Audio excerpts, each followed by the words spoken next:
Welcome guys, welcome to the show. This is doctor Anurag MBBS from SC medical college Bikaner. So guys, आज हम physiology start कर रहे हैं। ठीक है, जनरल फिजियोलॉजी में सबसे इंपॉर्टेंट टॉपिक आता है होम्योस्टेसिस। होम्योस्टेसिस, ठीक है, ये बहुत बेसिक टॉपिक है गाइज। 100% चांस होते हैं आपकी यूनिवर्सिटी एग्जाम में होम्योस्टेसिस पे शॉर्ट नोट आने का। ठीक है, बहुत इंपॉर्टेंट टॉपिक है NEET PG point of view से भी। तो चिल होकर, रिलैक्स होकर, आराम से बैठिए, सब कुछ समझ में आएगा, ये मेरा वादा है। ठीक है, स्टोरी के फॉर्म में यहाँ पर हम पढ़ने वाले हैं। ओके ओके गाइस, होम्योस्टेसिस क्या चीज़ होता है? होम्योस्टेसिस, जब भी नाम आपको दिखे तो आपको एक चीज़ याद रखना है, constant internal environment. Constant internal environment क्या चीज़ होती है गाइस? कांस्टेंट इंटरनल इन्वायरमेंट चीज़ क्या होती है? देखो, मान लो ये एक छोटा सा बच्चा है, कुछ भी मान लो, कोई भी इंसान है, ये एक इंसान है। ठीक है, ये एक इंसान है। अब इस इंसान में क्या हो रहा है गाइस? बाहर क्या है? बाहर सर्दी है, बाहर कोल्ड है, कोल्ड आउटसाइड, बहुत सर्दी है गाइस बाहर।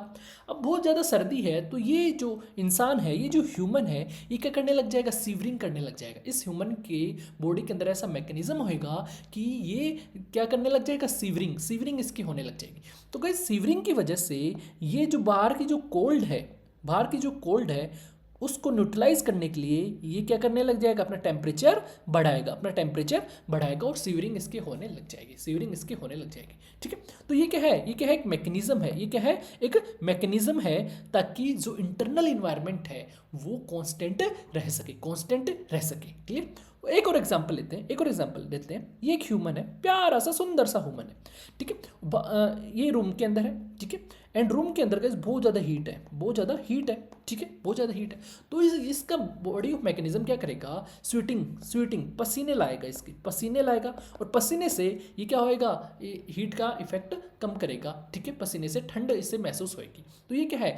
ये क्या है? एक मैकेनिज्म है कांस्टेंट इंटरनल इन्वायरमेंट करने का। ठीक है, तो होम्योस्टेसिस क्या है? Is the maintenance of constant internal environment with in the body. Body के अंदर जो इंटरनल इन्वायरमेंट है वो एकदम कांस्टेंट रहेगा। बाहर कुछ भी हो रहा हो, बाहर कुछ भी हो रहा हो, लेकिन अपनी बॉडी के अंदर ऐसा मैकेनिज्म है कि वो जो इंटरनल इन्वायरमेंट है बॉडी का, वो एकदम कांस्टेंट रहेगा। अगर बाहर सर्दी है तो क्या हो जाएगा? सीवरिंग होने लग जाएगी बॉडी में। अगर बाहर गर्मी है तो स्वेटिंग होने लग जाएगी। तो ये क्या है? मैकेनिज्म है बॉडी का to maintain the internal environment constant. ठीक है, constant despite fluctuation in the external environment. External environment में कोई भी फ्लक्चुएशन हो, उसमें कोई मतलब नहीं है। एक्सटर्नल इन्वायरमेंट के अंदर कोई भी फ्लक्चुएशन हो, उसको कंपनसेट करने के लिए हमारी बॉडी के पास बहुत सारे मैकेनिज्म हैं। और जितने भी जो मैकेनिज्म है वो सारे किसके अंदर आते हैं? होम्योस्टेसिस के अंदर आते हैं। तो समझ में आ गया होम्योस्टेसिस क्या है? एक तरह की प्रोसेस है, and it describes as a maintenance of a constant internal environment within the body, keeping physiological variable within the normal limits despite fluctuation in the external environment. Clear? समझ में आ गया? समझ में आ गया? मैंने दो example आपको बताए। ओके, और गाइज इसका एक चीज़ आपको ध्यान रखना है कि ये जो टर्म है, ये टर्म जो होम्योस्टेसिस जो टर्म है, वो किसने दिया? वाल्टर कैनन ने दिया। वाल्टर कैनन ने ये टर्म दिया। समझ में आ गया? समझ में आ गया? ये डायग्राम देखिए आप, ये डायग्राम देखिए, लेडी है। ठीक है, इसमें देखो हीट हीट यहाँ पर बहुत ज़्यादा हीट हो रही है, बाहर बहुत ज़्यादा हीट है। तो हाइपोथैलेमस के पास मैसेज जाएगा, हाइपोथैलेमस के पास मैसेज आएगा तो सिग्नल भेजेगा हाइपोथैलेमस, एंड जो हमारी स्वीट ग्लैंड है वो एक्टिवेट हो जाएंगी, और यहाँ पर क्या हो जाएगा? स्वीट प्रोड्यूस होएगा, और नॉर्मल टेम्परेचर यहाँ पर बना रहेगा हमारी बॉडी के अंदर, despite lot of heat. Heat के बावजूद भी हमारा टेम्परेचर मेंटेन रहेगा। क्यों मेंटेन रहेगा? Because of the process of homeostasis. Homeostasis clear हो गया? सेम मैंने एग्जांपल लिया, कोल्ड अगर बाहर है तो हाइपोथैलेमस के पास मैसेज जाएगा, एंड मैसेज हाइपोथैलेमस सिग्नल भेजेगा ब्लड वेसल को, ब्लड वेसल कॉन्ट्रैक्ट करेंगी, मसल सीवरिंग हो जाएगी, ऐसे सीवरिंग हो जाएगी, एंड नॉर्मल टेम्परेचर हमारा बना रहेगा। That is the mechanism of homeostasis. That is the mechanism of homeostasis. समझ में आ गया? होप आपको समझ में आ गया होगा गाइस। चलें आगे, बोलो चले या नहीं? चलते हैं, थोड़ा सा आगे बढ़ते हैं। ठीक है, अब इस होम्योस्टेसिस जो मैकेनिज्म है, इसको कौन कौन से फैक्टर अफेक्ट करते हैं? बहुत इंपॉर्टेंट है, एग्जाम्स में लिखना है। तो फैक्टर्स अफेक्टिंग होम्योस्टेसिस, होम्योस्टेसिस के कौन कौन से फैक्टर्स अफेक्ट करते हैं? कौन कौन से फैक्टर होम्योस्टेसिस को अफेक्ट करेंगे? पहला पीएच, जो हमारा एक्स्ट्रा सेलुलर फ्लूइड है, वो उसका यहाँ पर इंपॉर्टेंस रहता है। गाइस, इंटरनल एनवायरनमेंट को एक एक चीज़ यहाँ पर देखना, इंटरनल एनवायरनमेंट हम किससे बोलेंगे? भाई हम एक चीज़ बोल रहे हैं कांस्टेंट इंटरनल इन्वायरमेंट। तो एक इंटरनल इन्वायरमेंट यहाँ पर एक चीज़ को डिनोट करता है, जो हमारा एक्स्ट्रा सेलुलर फ्लूइड होता है हमारी बॉडी के अंदर, जो एक्स्ट्रा सेलुलर फ्लूइड है वो इंटरनल इन्वायरमेंट को डिनोट करता है, इंटरनल इन्वायरमेंट को डिनोट करता है। क्लियर? तो एक्स्ट्रा सेलुलर फ्लूइड का जो पीएच है वो अफेक्ट करता है होम्योस्टेसिस को, होम्योस्टेसिस। क्लियर हो गया? तो pH of extra cellular fluid, ठीक है, उस पर डिपेंड करेगा। क्लियर? 7.4 होना चाहिए। बॉडी टेम्परेचर पे डिपेंड करता है homeostasis. Clear? Okay. Water and electrolyte balance, जो वाटर है हमारे बॉडी के अंदर कितना वाटर है, ठीक है, इलेक्ट्रोलाइट्स कितने हैं, ओके, न्यूट्रिएंट सही है या प्रॉपर है या नहीं है, ठीक है, तभी होम्योस्टेसिस प्रोसेस एकदम सही चलेगी। Oxygen and carbon dioxide level सही है या नहीं है, हार्मोनल बैलेंस सही है या नहीं है हमारी बॉडी के अंदर, एंड ब्लड कंपोजिशन सही है या नहीं है। These are the 7 factors that affects the homeostasis. Clear हो गया? क्लियर हो गया? चलें आगे, ठीक है। अब आता है कंट्रोल सिस्टम, कि हमारा जो बॉडी है वो होम्योस्टेसिस को कौन कौन से मैकेनिज्म से कंट्रोल करता है। ठीक है, होम्योस्टेसिस 3 तरीके से यहाँ पर रेगुलेट होता है। एक होता है नेगेटिव फीडबैक, एक होता है पॉजिटिव फीडबैक, एक होता है फीड फॉरवर्ड। ठीक है, क्या चीज़ होता है गाइस, क्या चीज़ होता है? For example negative feedback, positive feedback, नाम से पता चल रहा है नेगेटिव फीडबैक। नेगेटिव फीडबैक में क्या होता है, मान लो कोई चीज़ बढ़ रही है, कोई चीज़ बढ़ रही है, ठीक है, कोई भी चीज़ बढ़ रही है, बहुत इंक्रीज़ हो रही है, तो हमें उस चीज़ को इंक्रीज़ नहीं होने देना है। ठीक है, कोई भी चीज़ मान लो बढ़ रही है, एकदम ऐसे बढ़ रही है, ठीक है, तो हमें उस चीज़ को इंक्रीज़ नहीं होने देना है। हमें ऐसा मैकेनिज्म चलाना है जो उसके अपोजिट हो, और वो इस बढ़ी हुई चीज़ को क्या कर दे, डिक्रीज़ कर दे, डिक्रीज़ कर दे। That is known as negative. Negative करना है हमें चीज़ों को। ठीक है, पहले बढ़ रही थी चीज़, लेकिन इतनी ज़्यादा बढ़ रही है कि दिक्कत हो सकती है, तो हमें इस बढ़ी हुई चीज़ को क्या करना है, नेगेटिव में मतलब कम करना है। तो that is negative feedback, that is negative feedback. अब पॉजिटिव फीडबैक क्या है, मान लो कोई चीज़ बढ़ रही है, बढ़ रही है, बढ़ रही है, बढ़ रही है, ठीक है, तो हाँ पॉजिटिव फीडबैक मतलब जितना ज़्यादा बढ़ रही है और उसको स्टिमुलस मिलेगा बढ़ने का, मतलब बढ़ी और स्टिमुलस मिला और बढ़ी, फिर और जितना ज़्यादा बढ़ेगी उतना ज़्यादा स्टिमुलस मिलेगा और बढ़ने का। That is positive feedback. Positive बढ़ती जाएगी, बढ़ती जाएगी, that is positive feedback. Feed forward क्या होता है? फीड फॉरवर्ड मतलब इसमें पॉजिटिव नेगेटिव कुछ नहीं होता। फॉर एग्जाम्पल आप ध्यान सुनना, एक एग्जाम्पल मैं यहाँ पर देखता हूँ। आपको गुलाब जामुन आपके सामने रख दे, आपको गुलाब जामुन आपके सामने रख दे, तो आपका बिना खाए भी आपकी लार आने लग जाती है, लार आने लग जाती है, लार आने लग जाती है। ठीक है, और एक अगर एग्जांपल मैं देखता हूँ, आपको जिम जाना है, तो जिम जाने से पहले ही आपका बॉडी एक्वायर कर लेगी, बीपी आपका बढ़ने लग जाएगा, बिना एक्सरसाइज करे बिना ही आपका मतलब होने लग जाएगा बॉडी के अंदर। तो वही चीज़ है feed forward, anticipatory. Clear? Okay. तो नेगेटिव फीडबैक मैंने बताया कि भाई कोई चीज़ बढ़ रही है तो उसे कम करना है, नेगेटिव में लाना है। क्लियर? फॉर एग्जांपल एक एग्जांपल मैं आपका लेता हूँ यहाँ पर, हाइपोथैलेमस। यहाँ पर देखिए एक एग्जांपल देखो, थायराइड हार्मोन कैसे यहाँ पर बनता है, थायराइड हार्मोन कैसे बनता है। देखो, हाइपोथैलेमस से थायराइड रिलीजिंग हार्मोन रिलीज होता है, फिर एंट्री पिट्यूटरी पे जाता है, एंड देन वहाँ से एंट्री पिट्यूटरी से थायराइड स्टिमुलेटिंग हार्मोन रिलीज होता है, एंड देन वो थायराइड को मैसेज देता है कि भाई T4 एंड T3 हार्मोन का प्रोडक्शन करो। अब T4 and T3 hormone guys ज़्यादा बन रहा है, ज़्यादा बन रहा है, T4 एंड T3 हार्मोन अगर ज़्यादा बन रहा है तो यहाँ से गाइस एक नेगेटिव फीडबैक जाएगा, एक नेगेटिव फीडबैक जाएगा हाइपोथैलेमस पे कि भाई बहुत ज़्यादा बन रहा है, इतना ज़्यादा हमारा काम का नहीं है, अब हार्मोन्स मत बनाओ आप। तो नेगेटिव फीडबैक जाएगा हाइपोथैलेमस पे कि भाई अब यहाँ पर रहने दो, अब इतना ज़्यादा वो मत करो, इतना ज़्यादा यहाँ पर T4 T3 का निर्माण प्रोडक्शन मत करो। तो डेट इज इनिबिशन यहाँ पर इनिबिटरी इफेक्ट हो रहा है, इनिबिटरी इफेक्ट यहाँ पर हो रहा है। समझ में आ गया? क्लियर हो गया? ठीक है। अब गाइज ये चीज़ आपको समझ में आ गई। तो नेगेटिव फीडबैक में क्या होता है, स्टिमुलस बढ़ रहा है, मैंने बताया बढ़ रहा है, तो एक ऐसा मैकेनिज्म चालू होएगा जो इसको कम कर दे, कम करे। That is known as negative feedback, that is known as negative feedback. ठीक है, okay.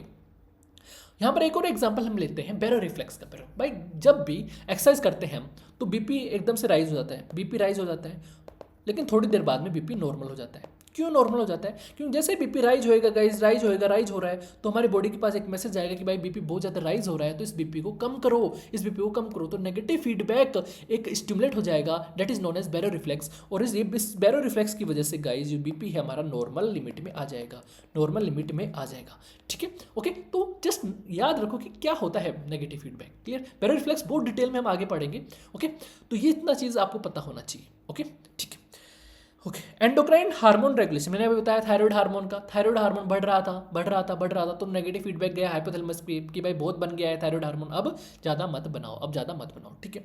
Gastric acid secretion, acid production is adjusted to maintain optimal pH. अगर पीएच बढ़ रहा है गाइस तो गैस्ट्रिक एसिड सिक्रेशन एडजस्ट करना पड़ेगा, उसको कम करना पड़ेगा। तो ये सारी किस्में नेगेटिव फीडबैक कंट्रोल सिस्टम में आते हैं, नेगेटिव फीडबैक कंट्रोल सिस्टम।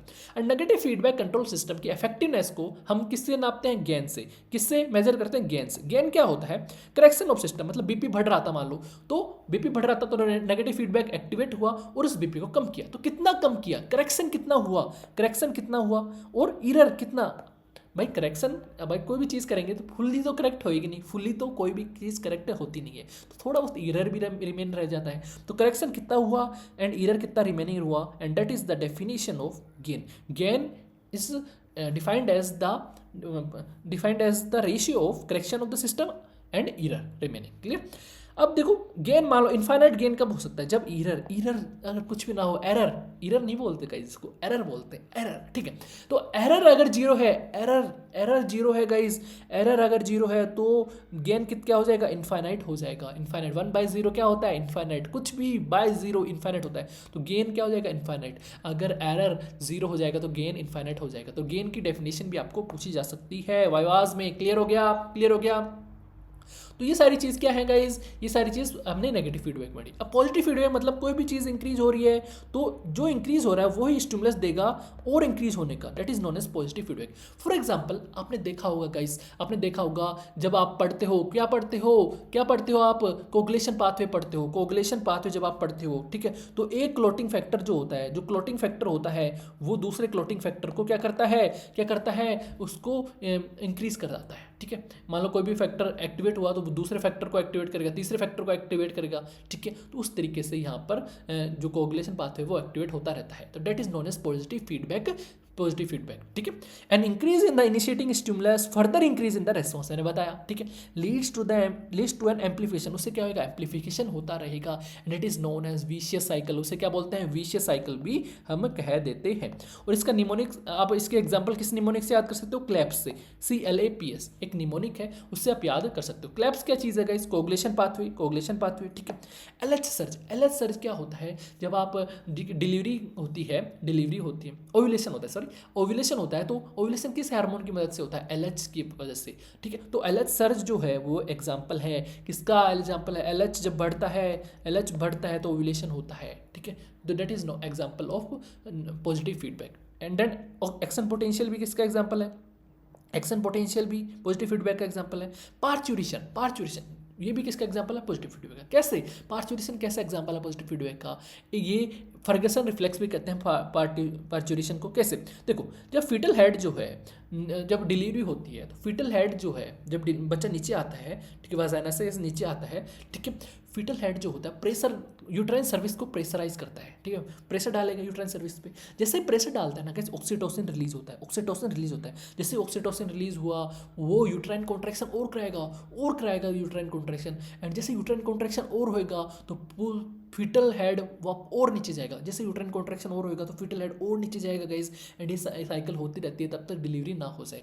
तो हर चीज़ एक दूसरे को क्या कर रहा है? पॉजिटिवली अफेक्ट कर रहा है। That is known as parturition and positive feedback.